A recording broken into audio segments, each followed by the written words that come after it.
Hey folks, welcome to Business Redefined. As always, this is your weekly, most comprehensive look at the world of business, finance, and economics. We want to talk about the fund management space, and we are privileged to have Anna Manyara, CEO in charge of Jubilee Life Insurance. Welcome on set. Thank you. Glad to have you here. It's been a while now since we had the NSSF Act of 2013 coming into effect, and many will be curious to understand what has been the impact on the retirement benefits landscape given this regulatory change. Thank you, Julian, once again for having me.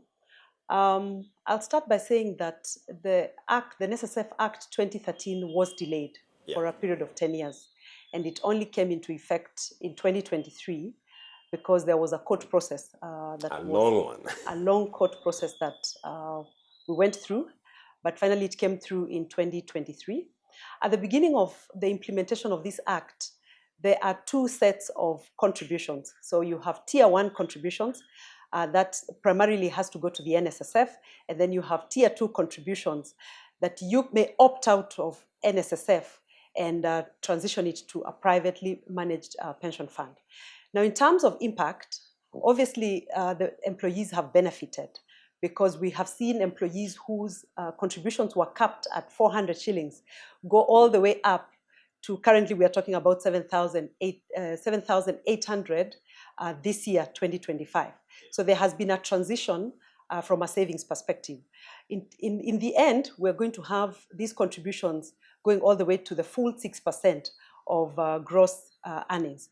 So the impact from a member perspective are quite significant because we're seeing employees who were stagnated, as I said, having an uptime all the way to 10,000, 12,000 shillings a month. When you compare the accumulated savings in the working period of a member, in the previous regime, you'd be talking about you work for 30 years at 400 shillings a month. It's puny. It's barely 150,000 shillings. So now when you compare that with potentially 10, 20 times increase, the impact is huge. I see. And for the avoidance of doubt, when you talk about the 7,800 this year, you're talking about inclusive of the year 3 adjustment as per the schedule of the NSSF Act. That's right. So how do you ensure that your investors are getting a yield which outperforms inflation, especially in an environment where we have seen extremely volatile inflation like we have in the recent past?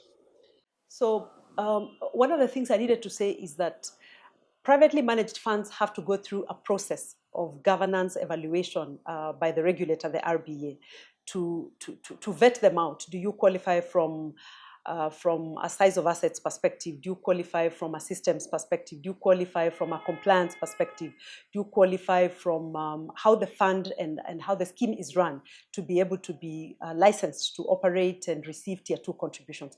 So I'm glad to advise that Jubilee did qualify in the course of last year but one, and we got the approval to be able to manage tier 2 contributions. Now, from a competitive perspective, our asset value in the pension fund portfolio, we have over 100 billion. We closed the 100 billion mark. Congrats. We've got many clients and many members that have trusted us over the years. So we have what it takes to be able to manage these funds. From a competitive landscape perspective, interestingly, in 2022, when inflation went up the roof and got to a high of 9.2%, we beat inflation and we declared 9.5% in returns. I think that just goes to show that as a fund manager, as a company, we protect the interest of members, we protect the interest of employers in terms of safeguarding the money that they have entrusted us with to manage. Over the last 1 decade, our returns have averaged 10.5%. There are two components of how we invest. We have a guaranteed component. So every capital that you give us from a savings perspective, we guarantee that capital. Yeah. And then secondly, we guarantee a rate of return. It's currently at 4%. Yeah. And then thirdly, at the end of the year, we make a bonus declaration based on how the overall performance of the year has been.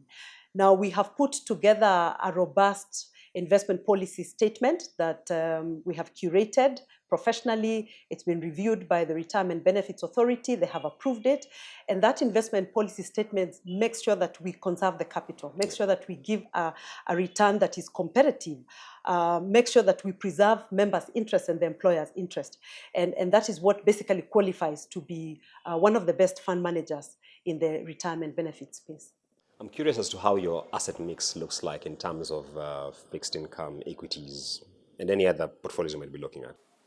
So, Julian, the retirement benefits industry is quite interesting because you're looking at members at different ages. You're looking at young members, you're looking at members in their middle ages, you're looking at members who are nearing retirement. So we go through a process of looking at the profile of the members in our books.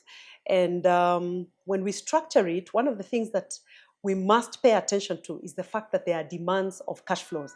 So you'll have members who are leaving, you'll have companies that are retrenching, and without notice, you'll be given a month's notice to separate with 100 million, 10 million, depending on the level of accumulation of funds that these employers are having. You have the normal withdrawals and retirements. And so we have to set up our assets in a way that we can be able to meet the ongoing obligations from a cash flow perspective. We have to give our members returns that are competitive, and then we have to honor the end of journey obligations from a retirement perspective. Now, from an asset class perspective, we have hired the best professional fund managers, Jubilee asset managers, who are part of the Jubilee Holdings Group. And they've given us advice in terms of how to split the assets, how to look at near cash but high yielding instruments, in terms of how to look at bonds, in terms of what to put in fixed income. So without going into details, we've just made sure that we have ticked the box, obviously guided by how the RBA requirements look like from a limits perspective on what you can invest. There are classes you cannot invest more than 15%, for example, in land. And equities, private equity, yes. and private equities and listed equities. But largely speaking, we've ensured that we can guarantee capital, we can guarantee a rate of return, and we can declare at the end of the year returns that are very competitive, obviously through professional help of a fund manager, which is Jubilee Asset Managers. And most importantly is that your portfolio is diversified, so it sounds pretty good. This market, this country, Africa by and large, is said to be having a problem around the income replacement ratio. That if I retired today, the quantum of my current income which I'll be able to sustain in retirement is a very low percentage. You're talking about the 20s. So first of all is, how do you see that as a challenge, and what are you precisely doing to address that? Yeah, so globally the recommended rate of income replacement is 70 to 75%. Meaning if you're earning 100,000, you're earning $1 million. When you retire, you should be unlocking a monthly income of 70,000 or 700,000. Now, you spoke about an average of 20%. First of all, let's look at the drivers of how we got to 20%. And it's because of the NSSF challenge that the government was trying to unlock. So the NSSF challenge is talking about 400 shillings a month when you're earning 100,000 shillings a month. So when you come to retire, you barely have anything to replace your 100,000 that you are earning. Now, from a challenge of how to make sure that you have an income replacement ratio that is acceptable, first of all, the first challenge is, are you saving? And if you're saving, are you saving without breaking that saving? So we have people who start saving into a retirement fund.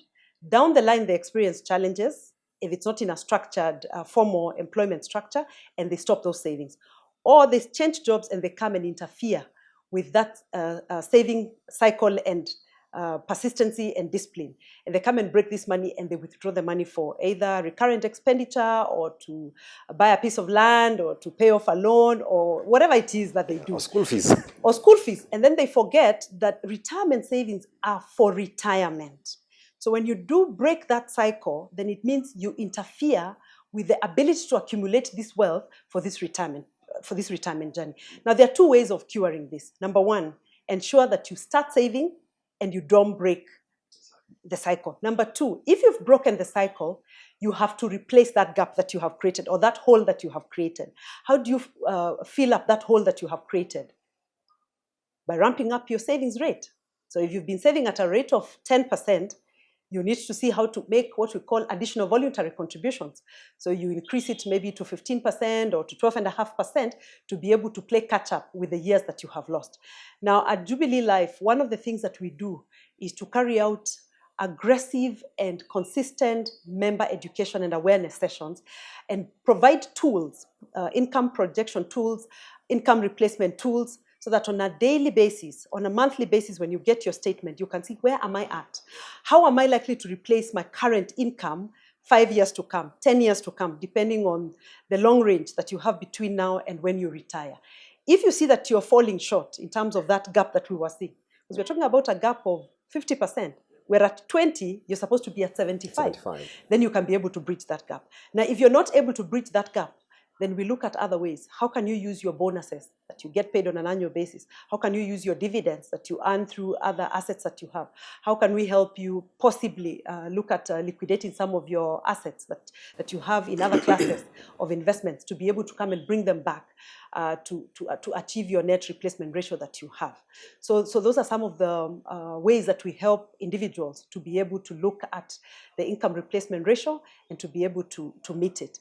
Now, the other challenge that is related to the inability to meet your income replacement ratio is the issue of black tax. So if you're going to be earning 20,000 in retirement and you were used to earning 100,000 when you were working, and at retirement your needs are different. You have medical needs that you have to pay. The cost of medical insurance for a 60-year-old is so high, very high, yeah. And the level of cover that you will get in the premium that you're going to pay is kind of limited because your risks are guaranteed, your medical risks are guaranteed. So when you look at the needs in retirement, they actually need slightly at the same level that you are earning or slightly higher. And that's why we're now having dependency on children. And I don't know whether these Gen Zs are going to really be supporting parents in retirement. So it's very, very critical, Julians, that we look at income replacement ratio now, we look at it in 5 years, we look at how it looks like in 10 years, and we bridge that gap that is existing. Anna, as you speak about breaking the cycle as a huge challenge, someone listening would say, you have spoken to a Kenyan who's on formal employment and on a payroll. The vast majority of Kenyans, 7 out of every 10, are in the informal sector. They have no contracts. This month you have an income, next month you don't have. Are there solutions for such? Because the month where I have an income, then I save. If I go for 3 months without an income, I first of all cater for my basic needs presently before I think about retirement.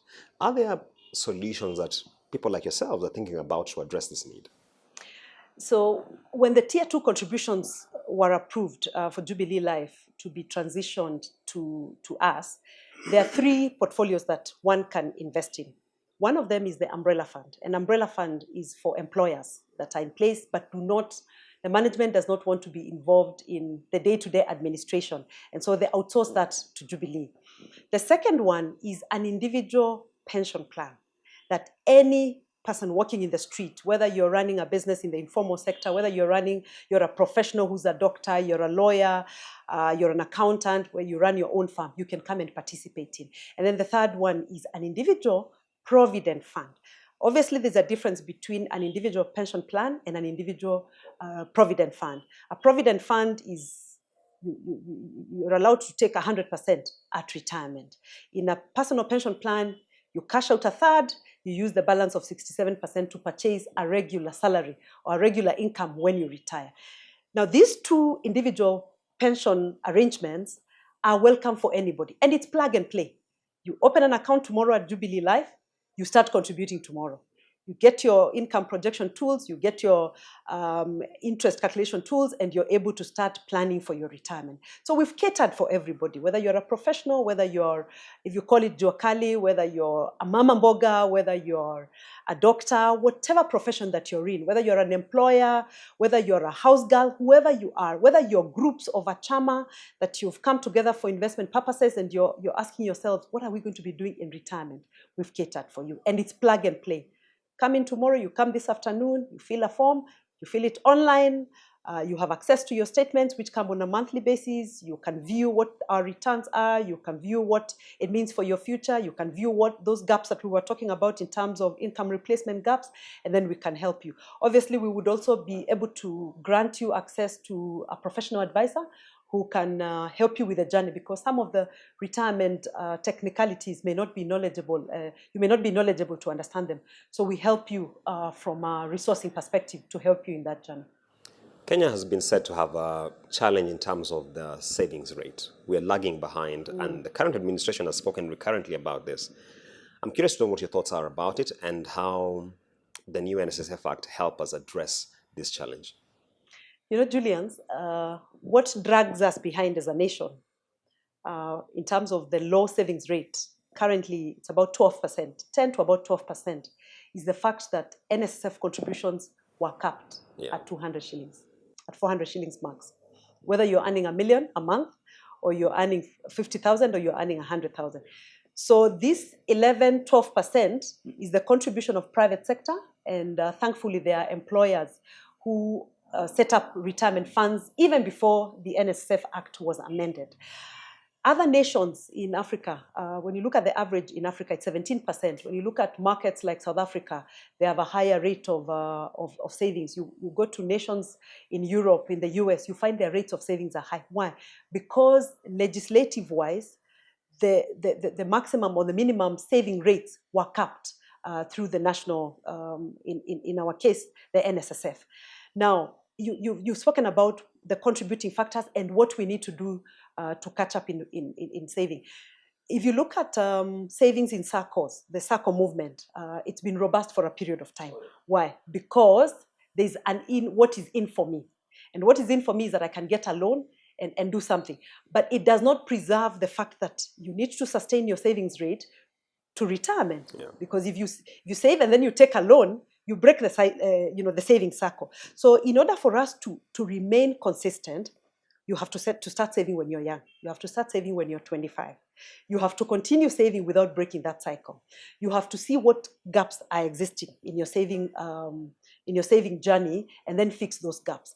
And then third, and most importantly, you have to invest your savings with a fund that will give you consistently competitive returns in that journey.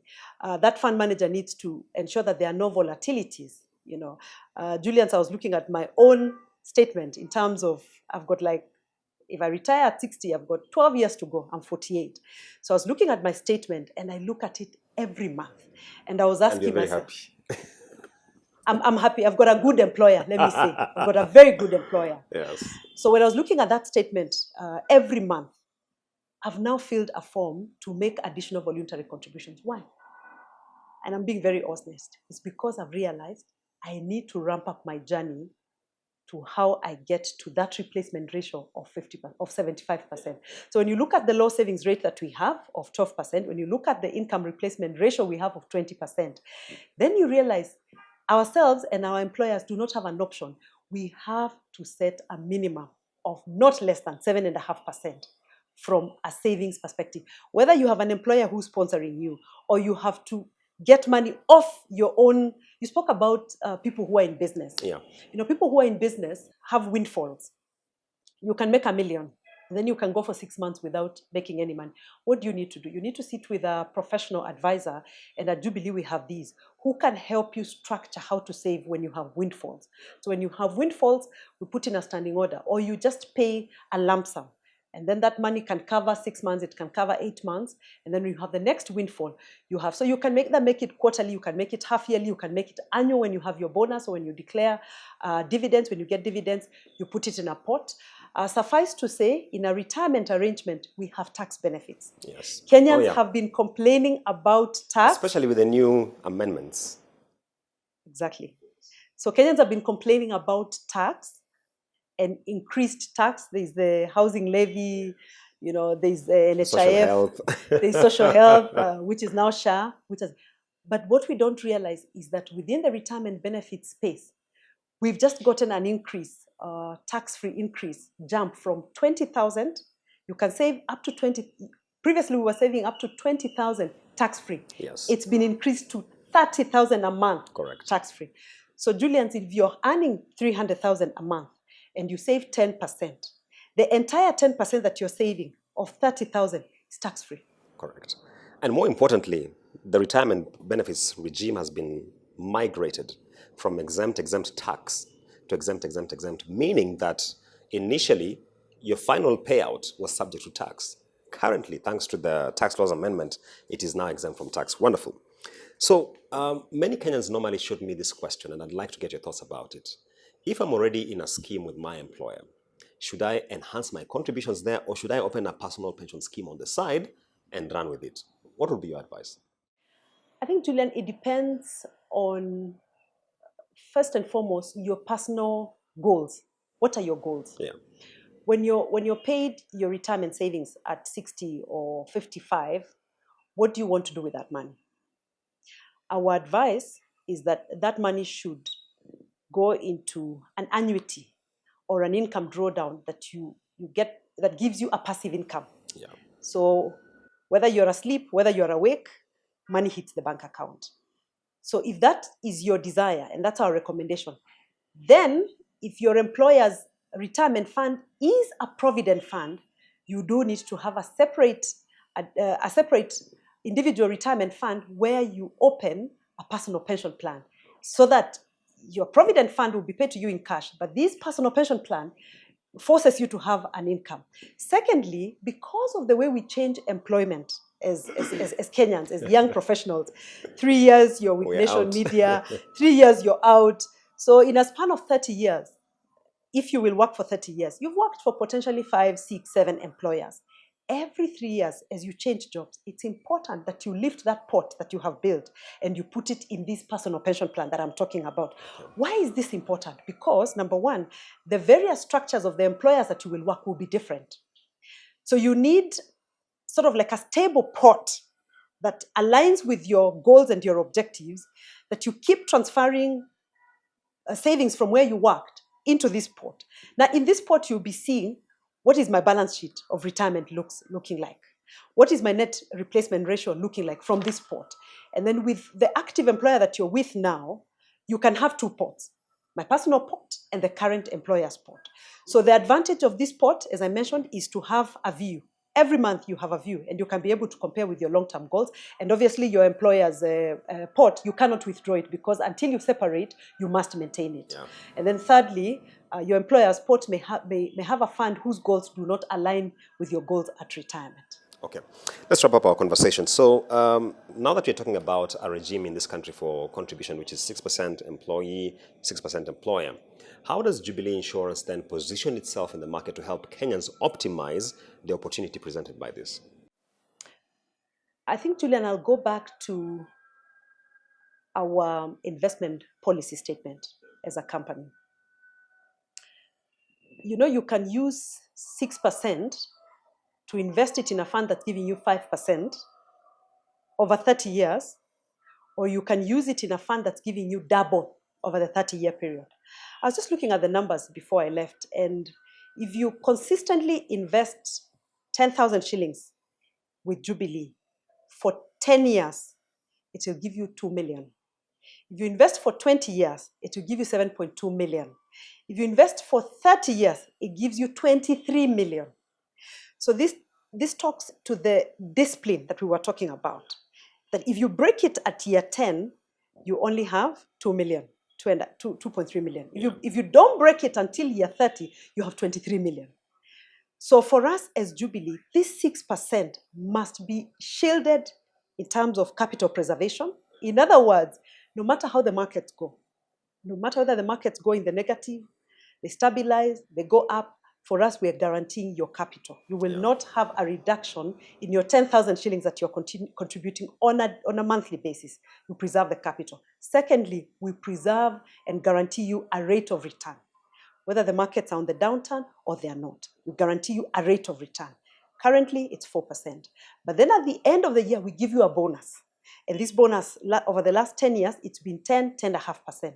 So for us, our promise to our investors and to Kenyans is that the 6% that the government has helped us, has forced us from ourselves, has saved us from ourselves, if you're not saved from yourself, sometimes you're not going to help yourself. So Yeah. this 6%, we are guaranteeing capital, that we will preserve it. We're guaranteeing a particular rate of return, and we're guaranteeing a bonus by the end of the year, so that you can be able to achieve your net replacement ratio of 75%, increase your overall rate of savings from the current 12% to about 17, 20%, and then thirdly, to make sure that your sunset years are not gloomy.